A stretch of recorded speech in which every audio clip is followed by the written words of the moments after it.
Okay, everyone, now we're going to jump into some videos that deal specifically with the chapters of the book.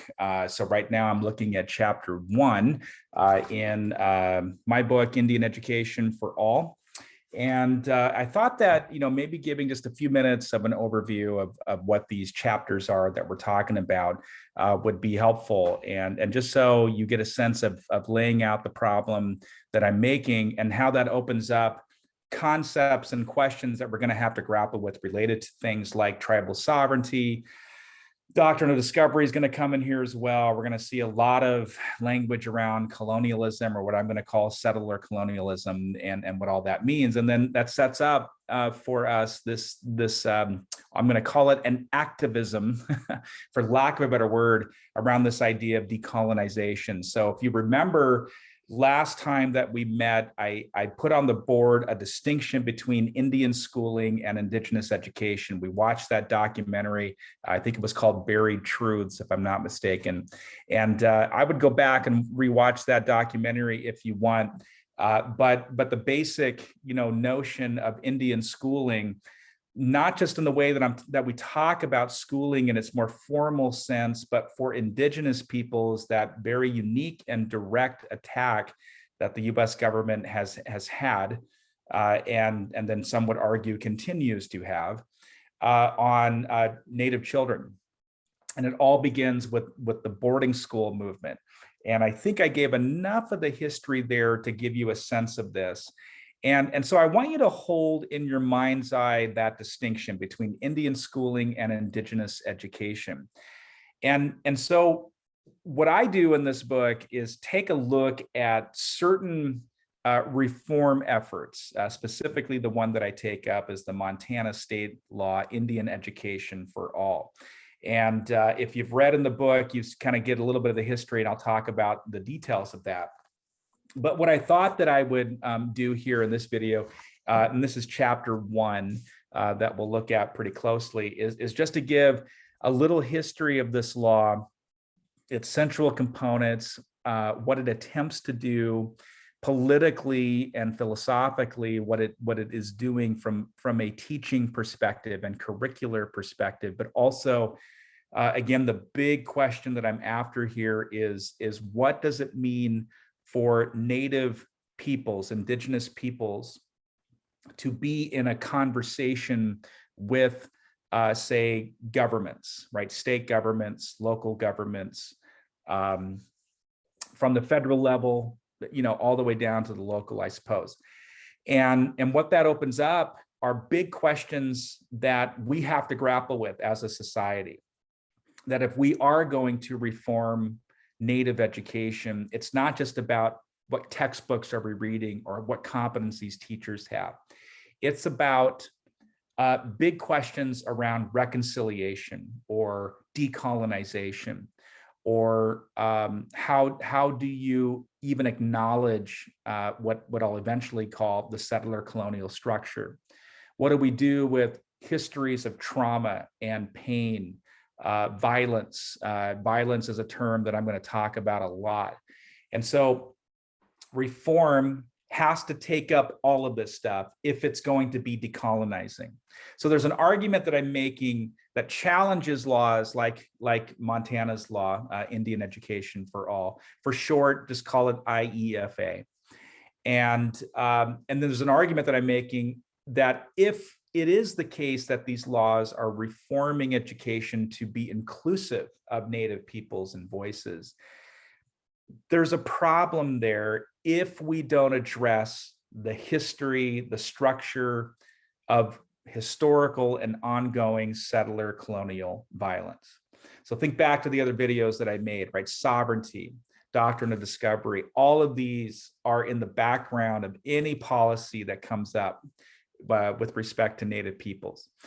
So in this video, let me just quickly describe Montana's law. And at the beginning of the chapter, I give a quick history of this law. It really goes back to 1972. And Montana, of all places, Montana, I mean, Montana is an area rife with violence. And then in 1972, and I give a little story here of how this even came up, the Montana delegates in 1972, changing their constitution, just decided to put in what's called a constitutional mandate that basically says that the state of Montana, by virtue of its constitution, is going to make sure that Indian peoples, that's the word they use, right? Their cultures are recognized and valued. I mean, they have a whole language to it. Let's see if I could even find the constitutional mandate here. But the constitutional mandate was just a way to talk about, Montana state, trying to come to terms with how it relates to its tribal nations. And here it is right here. So in the Constitution of Montana, and by the way, this is the only state constitution that has language like this right now. Here it is. The state, this is Article 10, Section 1(2) of the Constitution. The state recognizes the distinct and unique cultural heritage of the American Indians and is committed in its educational goals to the preservation of their cultural integrity. This becomes the basis for the law Indian Education for All that gets passed in 1999. Now, from 1972 to 1999, there were lots of attempts by Native education activists to make sure that the Constitution mandate was being fulfilled. And it basically, it would just kind of get recognized and then forgotten. Well, 1990s, things start to change. And then by 1999, that legislation is proposed. And so you have this history of, failed attempts to make sure that mandate is recognized, but not until 1999. So, and I'm just going to read from my book and kind of float through the chapter here, but here's the Montana law itself, and you'll find this on page 18, where it's figure 1.1, and this is the Montana law, Indian education, that gets passed. There are three components to this law. The law says it is the constitutionally declared policy of this state, Montana, to recognize the distinct and unique cultural heritage of American Indians and to be committed in its educational goals to the preservation of their cultural heritage. That's basically the language of that constitutional mandate. So Indian Education for Law includes that mandate. That's component number one.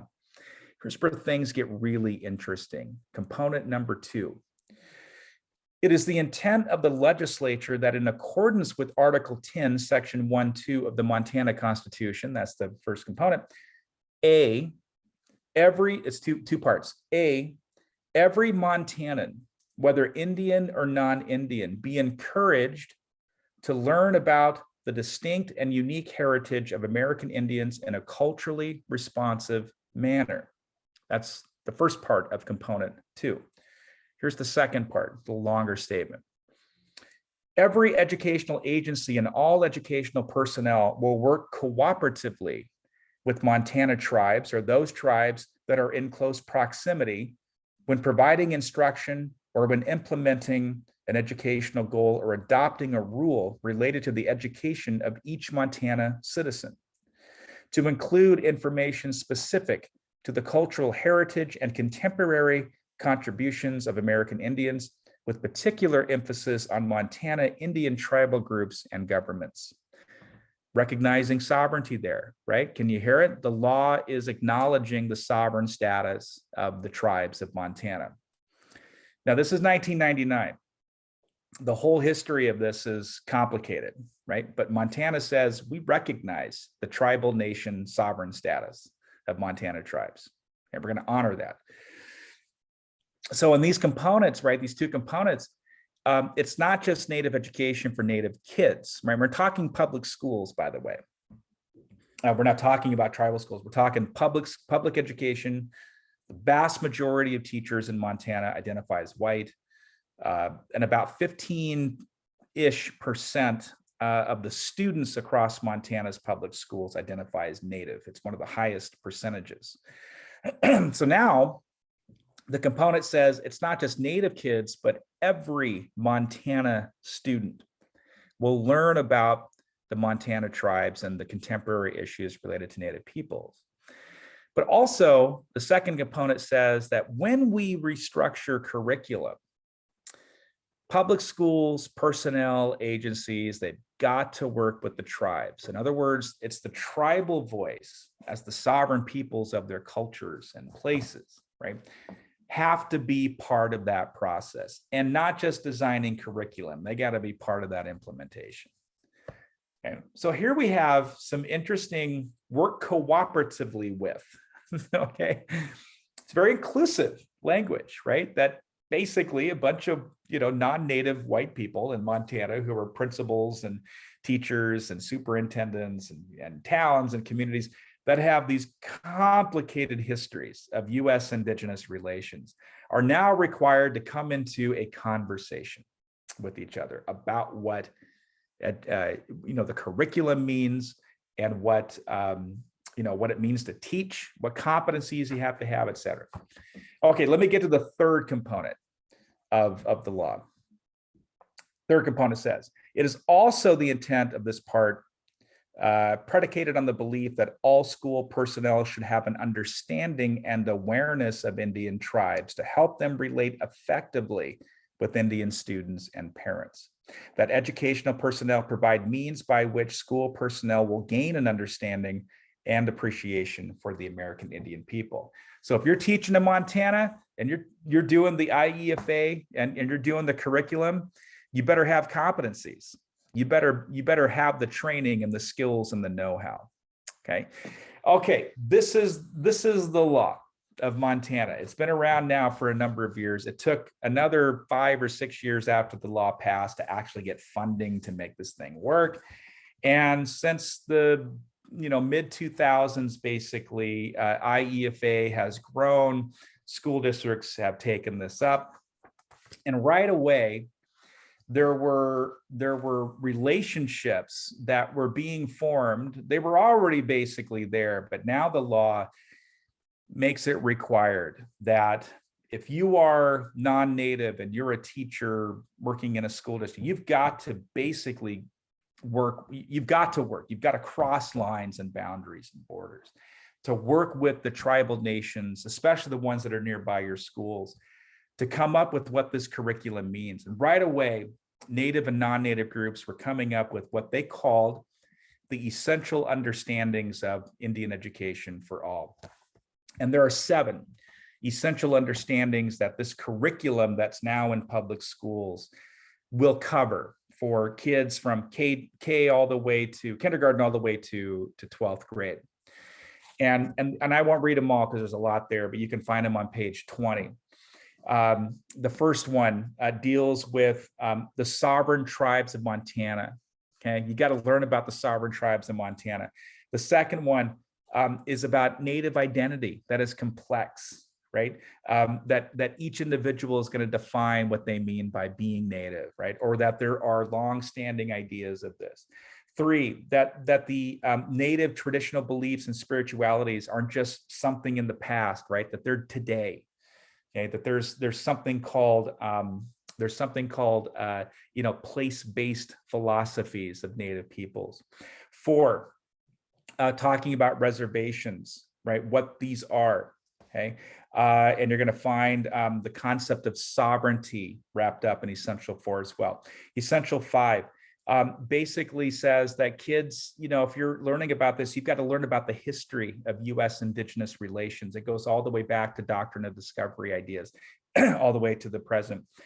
6, that history is complex and contested. And so you have the dominant narrative that's told, but tribes have their own histories as well, and that we're going to privilege these with that. The last one, that the and this is one that is probably the most difficult, but one of the most important, and this is the one on sovereignty that really explicitly talks about the sovereign powers that tribes possess that is different from state and federal.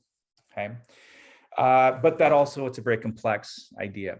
So the 7 essential understandings, and review what those are, and if you can get those in your head and just kind of follow what those are, you're do really well with understanding, the basic ideas and issues related to Native peoples. So as the development of the essential understandings, its implementation in public schools continues, we have all kinds of empirical evidence that starts to show. It's not convincing totally, but it starts to show that the more we bring Native kids and non-Native kids together, there's all kinds of wonderful things that come out of this, right? One is called stereotype reduction or prejudice reduction. Prejudices and stereotypes are just challenged when the more that we interact, the evidence shows that the idea of bringing kids together whose histories have been entangled in conflict, right? Getting them to learn together, but it's not just learning any old history. It's really taking up the perspectives of tribes themselves. The IEFA advocates say this is going to produce better citizens, and the evidence seems to suggest this, right? That you have more citizenship empathy. You're not just ignorant to your history. You have a deeper understanding of your place history. And that's what IEFA is attempting to do. Well, here's what I want you to do. I want you to go through chapter 1 and look at this idea of what I'm going to argue for and then challenge. That what IEFA does is what I call inclusive conversations. I talk about this in the introduction, but it's really in chapter 1 where this gets teased out more.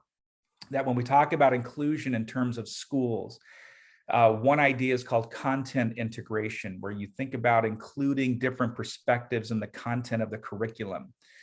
And that's what IEFA is doing. It's making curriculum complex. That means its inclusion isn't just, a day where you bring different foods and you have different performers and that kind of thing. That IEFA is taking seriously this idea that if we're going to be inclusive, we are definitely going to change the way we think about our curriculum. A second way of thinking about inclusion is the way that teachers are trained. And one idea is cultural responsive teaching or culturally responsive teaching, which is you got a bunch of white teachers basically in Montana, and they're going to have competency about not just knowledge, but how to work effectively, how to teach effectively Native kids. They're going to have to work with Native families and tribes, right? Not just teachers, but principals, et cetera, districts. And so they have to have a kind of responsiveness. They have to know specifically what those tribal groups, what their histories are, what it means to effectively communicate different cultures, that kind of stuff, right? So these inclusive strategies that IEFA puts into place creates what I call inclusive conversations. Certainly you have inclusion in terms of curriculum and pedagogy. Pedagogy is just a fancy way of talking about teaching. But inclusive conversations are it's kind of, what IEFA is proposing is a way of communicating between Native and non-Native that invites Native peoples into the political process, not just the educational conversation, but the political process of addressing long-standing histories and problems related to those specific peoples and issues and places. Okay. So, so on page 28, and here's where the argument that I'm making starts to take shape. And I want you to make sure that you understand what inclusive conversations are, what they're about, and then start to tease out the problems with them. Why are they problematic? What makes an inclusive conversation so inviting? At the same time, when we think about issues of sovereignty, think about colonialism. Again, that's another video, right? But think about settler colonialism in the way that I'm defining it. Thinking about decolonization and all this. What are the limits of inclusion that IEFA cannot see in its current iteration. Okay. And it's not just that I'm critiquing IEFA. I'm raising questions, broadly speaking, about the relationship between Native and non-Native peoples, between the US government and tribal nations. In other words, inclusion is limited because it doesn't make space, it doesn't have the capacity to really understand what's at stake for Indigenous peoples. What's at stake? Primarily sovereignty and all the things that sovereignty entail. There's other things too, but that's the core. And I just want to leave you with this in this video. And here's the punchline. To remain Indigenous on our places and our lands. That's really what's at stake. Okay. Curricular reform, teaching white teachers how to be better in the classroom, all good things. But at the heart of Indigenous decolonization is that struggle to be who we want to be. That's really what it is. So the question that I want you to think about is, Montana is doing something very productive. It's doing something that past laws couldn't do. At the same time, start thinking critically about how it's still caught up in the same colonizing structure. And that's what we need to bring forward. That's what we have to interrogate. And that's what the argument's going to be. Okay, we'll end it right there, and good luck.